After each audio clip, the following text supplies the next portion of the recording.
राधे राधे मित्रों। आज हम आपके लिए लाए हैं तारा भोज और राजा की बेटी की कहानी।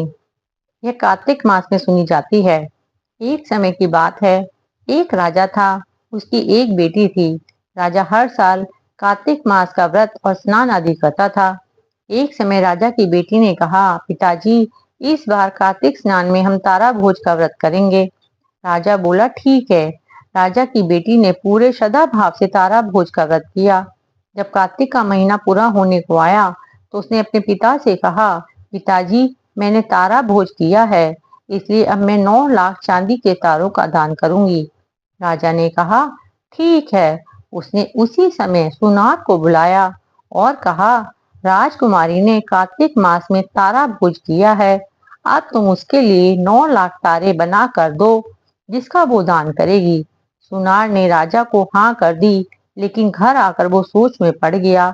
उसकी पत्नी ने पूछा, क्या बात है, आप इतनी चिंता में क्यों हैं?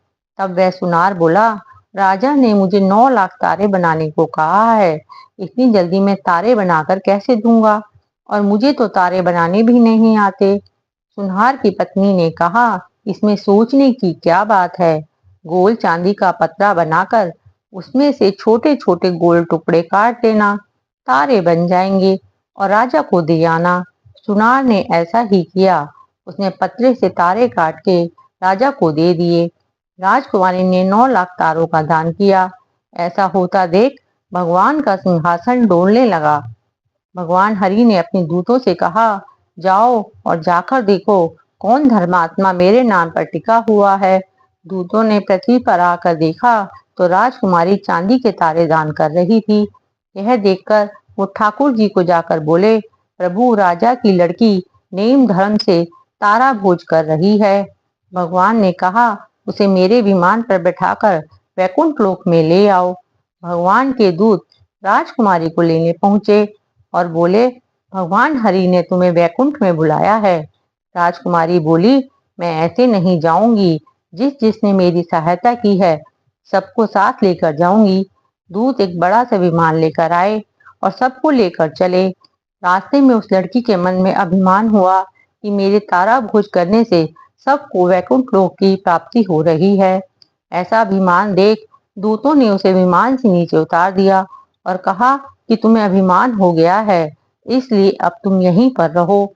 और वह दूत बाकी सबको लेकर श्री हरि के पास पहुंच गए। भगवान ने पूछा, इनमें से तारा भोज करने वाला कौन है?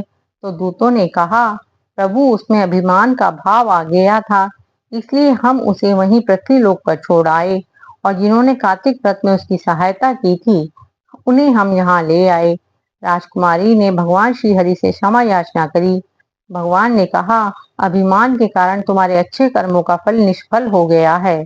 अब तुम फिर से श्रद्धा पूर्वक तारा भोज करो, कार्तिक स्नान करो, तब तुम्हें वैकुंठ की प्राप्ति होगी।